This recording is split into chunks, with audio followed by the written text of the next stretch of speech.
Ladies and gentlemen, Mesdames et this is messieurs, Brother Frank c'est frère Frank greeting you qui vous from the salue Mission Center depuis le in centre Krefeld, missionnaire de Germany. Krefeld en It's always Allemagne. a joy for me C'est toujours to une share joie pour moi God's word de partager with la you, parole de Dieu knowing avec vous, that heaven and earth reconnaissant shall pass que away, les cieux et la but terre God's passeront, word mais la parole de remains Dieu forever. demeure et And God demeurera watches éternellement. over His word Et Dieu to veille sur fulfill sa it. parole pour And if we l'accomplir. believe His word Et si nous croyons and sa obey parole et His nous voice, obéissons à sa He will voix, bless us il nous and be bénira with us. et il sera Now we avec all nous. realize Maintenant, nous that réalisons we're living que nous at the vivons end of the à la end fin, time, à la fin du temps de la and fin. Bible prophecies Et les are prophéties being bibliques fulfilled sont maintenant en train de s'accomplir partout, et spécialement avec and Israël the surrounding et nations. les nations aux alentours d'Israël.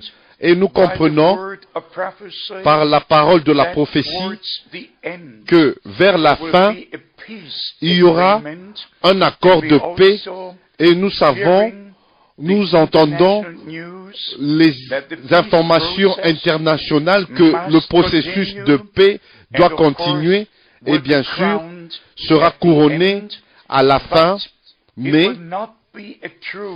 ça ne sera pas une vraie paix, mais ça sera une paix politique qui ne tiendra pas. Mais il est dit dans 1 Thessaloniciens au chapitre 5, quand les hommes diront paix et sûreté, alors une ruine soudaine les surprendra.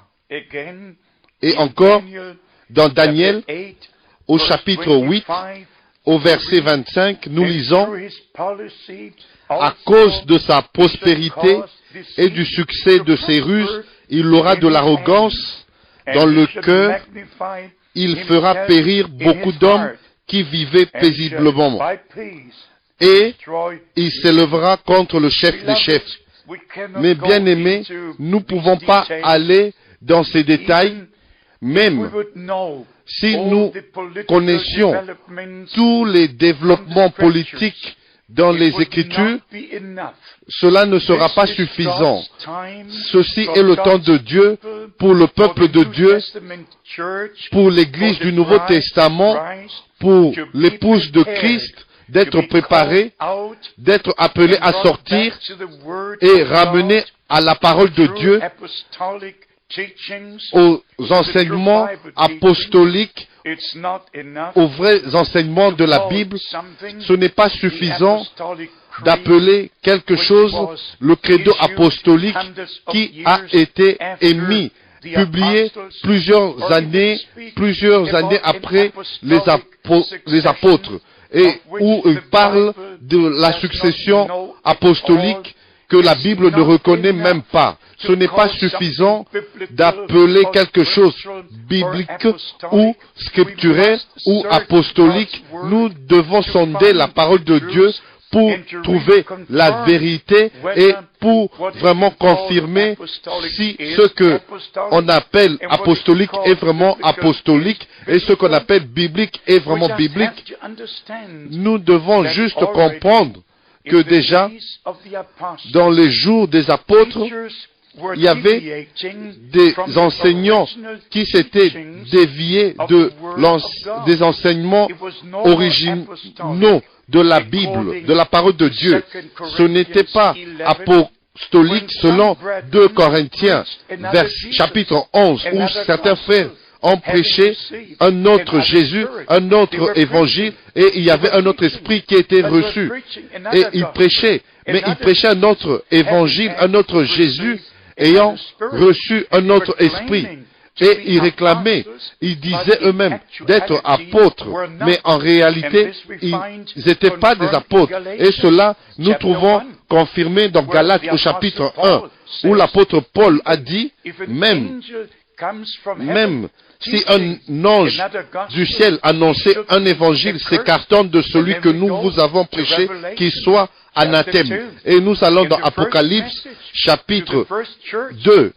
Et en rapport avec les premiers messages à la première église, que tu as éprouvé ceux qui se disent apôtres et tu les as trouvés menteurs. Et nous appelons ce ministère d'enseignement apostolique et prophétique de la Bible. Et vous avez le droit d'examiner si c'est apostolique, si c'est biblique, si c'est conforme selon les Écritures. Parce que notre Seigneur a dit dans Jean au chapitre 7, au verset 38, « Si vous croyez en moi, comme le disent les Écritures, et encore, si nous allons dans Matthieu au chapitre 24, au verset 14, notre Seigneur a dit, cet évangile du royaume, le même évangile qui a été prêché dès le commencement, l'évangile de Christ, l'évangile du royaume de Dieu, sera prêché comme témoignage à toutes les nations, et alors viendra la fin. Alors, qu'est-ce que l'évangile? Qu'est-ce qui a été prêché? Comment est-ce qu'ils ont baptisé? Nous devons retourner à l'original pour comprendre la restauration, parce que, conformément à la parole de Dieu, l'Ancien et le Nouveau Testament, que ce soit dans le prophète Joël, où le Seigneur a dit, je restaurerai, ou dans le prophète Malachie, que Dieu enverra un prophète avant le grand et terrible jour de l'Éternel arrive, pour nous ramener, pour prendre le cœur, pas la tête, pour prendre le cœur des pères à leurs enfants et le cœur des enfants à leurs pères. La première partie fut accomplie conformément à Luc chapitre 1 verset 17 dans le ministère de Jean-Baptiste, qui a pris les croyants de l'Ancien Testament qui croyaient en ce que les pères disaient, comme la Bible dit dans Hébreux au chapitre 1 verset 1, que Dieu, dans les temps anciens, a parlé à nos pères par les prophètes de plusieurs manières.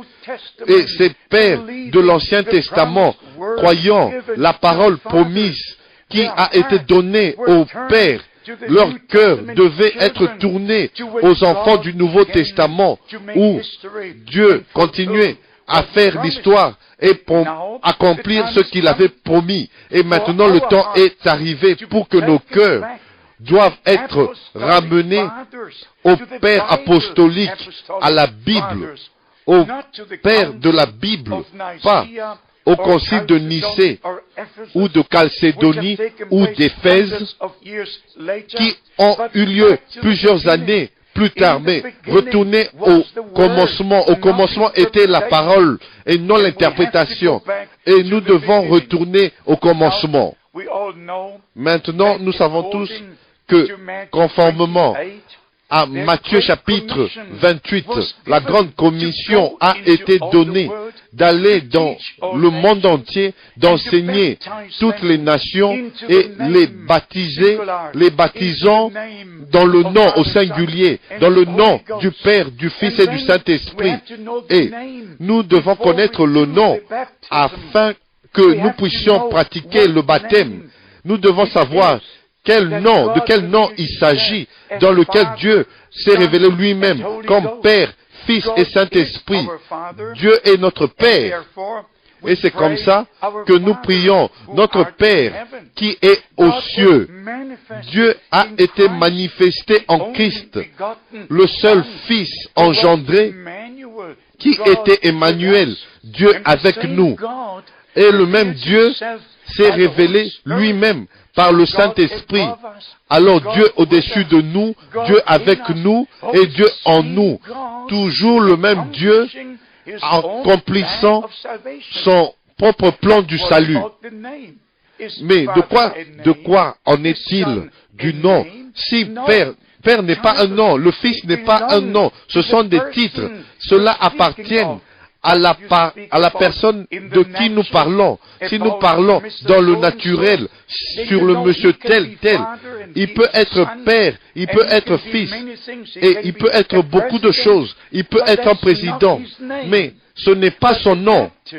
Mais le baptême devait être administré dans le nom, dans ce grand, unique et non important dans lequel il y a le salut. Il n'y a aucun autre nom qui a été donné aux hommes sous les cieux par lequel les hommes soient sauvés. Et c'est le nom du Seigneur Jésus-Christ. On l'appellera Jésus, parce que c'est lui qui sauvera son peuple de ses péchés. Et notre Seigneur priait, Père, glorifie ton nom. Notre Seigneur pouvait dire, je leur ai fait connaître ton nom. Et si vous sondez, et même dans une concordance, et trouvez comment plusieurs fois le Fils a parlé du nom du Père, et finalement, ce nom a été révélé, que le Père a été manifesté dans le Fils, celui qui croit en moi, qui croit que je suis dans le Père et que le Père est en moi. Sinon, croyez aux œuvres que je fais, parce que c'est le Père qui est en moi qui fait ses œuvres. Alors, nous devons retourner aux évangiles, et des évangiles au livre des Actes, et du livre des Actes, nous devons continuer aux épîtres qui ont été écrites aux églises locales et aux individus. Et finalement, nous allons jusqu'au dernier livre, l'Apocalypse, la révélation de Jésus-Christ. Dans Marc au chapitre 16, nous trouvons aussi la grande commission. Ici, il est dit, Marc 16, chapitre 16, celui qui croira et qui sera baptisé sera sauvé. Et vous allez dans Romains chapitre 10, la foi vient en entendant la parole de Dieu. Nous ne croyons pas n'importe quoi, nous croyons Dieu, nous croyons sa parole. Nous agissons selon l'autorité de la sainte parole de Dieu, sous l'autorité de la parole de Dieu. Si nous allons dans Luc au chapitre 24 au verset 47, que en son nom sera prêchée la rémission des péchés à toutes les nations. Et nous allons au jour de la Pentecôte, où Pierre, sous l'onction du Saint-Esprit, a prêché la première prédication. Qu'est-ce qu'il a prêché? On peut le lire dans Actes au chapitre 2. Et la parole a touché les cœurs. Et ceux qui ont cru, ils ont agi selon la parole de Dieu. Si quelqu'un dit, je crois, et refuse d'être baptisé, nous devons simplement lui dire ce que notre Seigneur a dit dans Marc au chapitre 16, verset 16. Celui qui croira et qui sera baptisé sera sauvé. Comment est-ce que quelqu'un peut dire « je crois » et refuser d'être baptisé? Vous voyez, maintenant, nous devons connaître la vérité. Vous ne pouvez pas continuer dans vos propres voies et croire que vous allez arriver. Vous allez y arriver à la gloire seulement dans l'obéissance à la parole de Dieu et non en continuant dans vos propres voies, mais suivre le Seigneur dans ses traces et dans les traces des apôtres et croire comme eux ils ont cru et baptisé, comme eux ils ont été baptisés, comme ils ont baptisé. Dans Actes au chapitre 2, au verset 38, et tous connaissent ceci, Pierre a dit, l'apôtre Pierre a dit, repentez-vous et que chacun de vous soit baptisé au nom de Jésus-Christ à cause du pardon de vos péchés. Et si vous allez dans Actes au chapitre 2, au verset 41, il est dit, ceux qui acceptèrent sa parole furent baptisés. Et en ce jour-là, le nombre des disciples augmenta d'environ 3000 âmes. Alors ceux qui ont cru et ils ont reçu le message de la grâce, ils ont cru en Jésus-Christ comme leur sauveur personnel, furent baptisés. Le même jour, ils ont entendu la parole et ils ont décidé de suivre Christ. Maintenant, si nous allons dans Actes au chapitre 8, nous pouvons lire à partir du verset 12 comment Philippe a prêché l'évangile de Jésus-Christ et le royaume de Dieu. Et il est dit ici, et ils furent baptisés, les hommes et les femmes. Pourquoi? Parce qu'ils ont cru. Ils ont cru. Ils n'ont pas argumenté si oui ou non. Ils ont cru. Ils ont cru conformément à la commission et furent baptisés. Ici, il est dit au verset 16, car il n'était encore descendu sur aucun d'eux. Ils avaient seulement été baptisés au nom du Seigneur Jésus. Alors, la question était si ils avaient déjà reçu le Saint-Esprit. Et la réponse était non. Mais ils étaient convertis. Ils s'étaient repentis. Ils ont cru et ils ont été baptisés. Et bien sûr, ils ont reçu le don du Saint-Esprit, comme c'était promis. Déjà, dans la prédication de Jean-Baptiste, moi je vous baptise d'eau, mais celui qui vient après moi vous baptisera du Saint-Esprit et du feu. Maintenant, allons au verset 36. Dans Actes au chapitre 8, nous lisons, comme ils continuaient leur chemin, ils rencontrèrent de l'eau, et l'eunuque dit, voici de l'eau. Qu'est-ce qui empêche que je ne sois baptisé? Alors, maintenant nous devons comprendre que cet homme de l'Éthiopie, le trésorier ou surintendant, il lisait dans le prophète Ésaïe au chapitre 53, et cet homme de Dieu prêchait l'évangile de Jésus-Christ sur l'écriture que ce trésorier, ce eunuque lisait. Et c'est comme ça que il a cru, il a compris, après avoir cru, et il fut baptisé. Et au verset 38, nous lisons, il fit arrêter le char, Philippe et l'eunuque descendirent tous deux dans l'eau,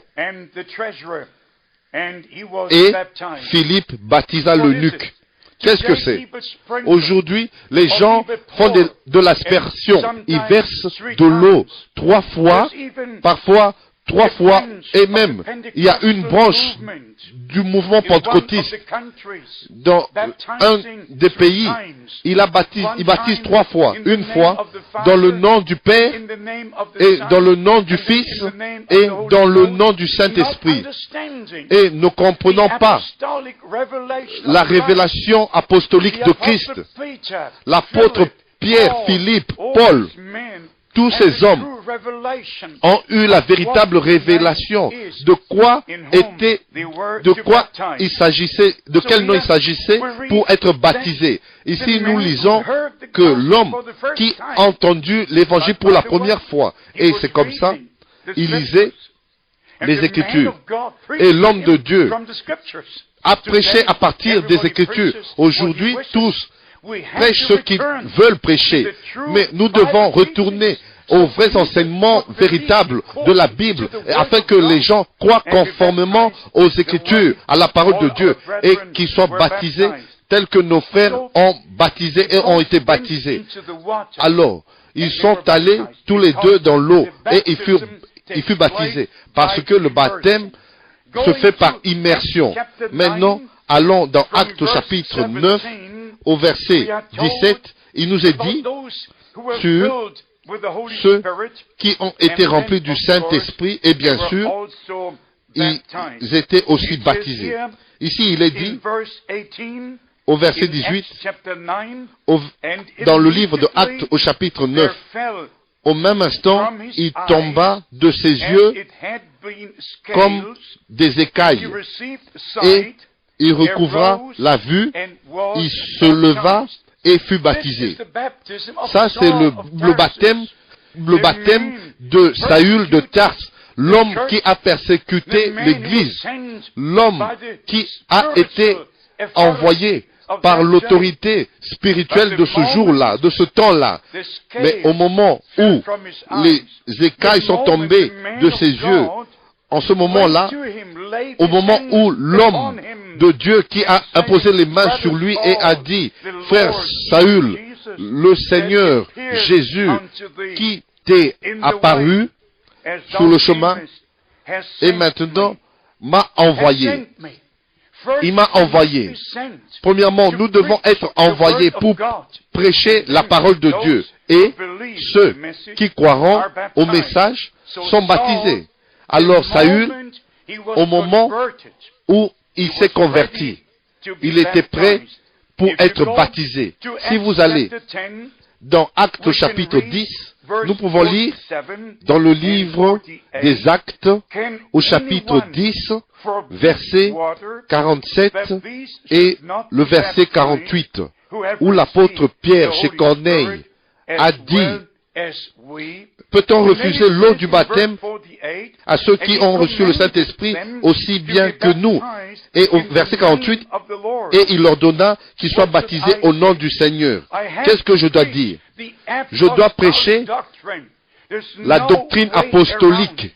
Il n'y a pas moyen d'éviter cela ou de tourner autour. Si je suis un vrai serviteur de Dieu, mon enseignement, ma prédication et la façon que je baptise doit être telle que mes frères dans le christianisme originel, il y a 2000 ans, baptisés.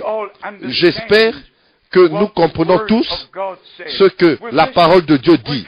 Avec cela, nous allons dans Actes au chapitre 19. En fait, nous allons inclure aussi le verset 18, où les gens ont reçu la parole de Dieu et furent baptisés. Et même au chapitre 16, ils ont cru. Ceux qui ont cru ont été baptisés. Si vous lisez au Actes chapitre 16 au verset 32, et ils lui annoncèrent la parole du Seigneur, ainsi qu'à tous ceux qui étaient dans sa maison.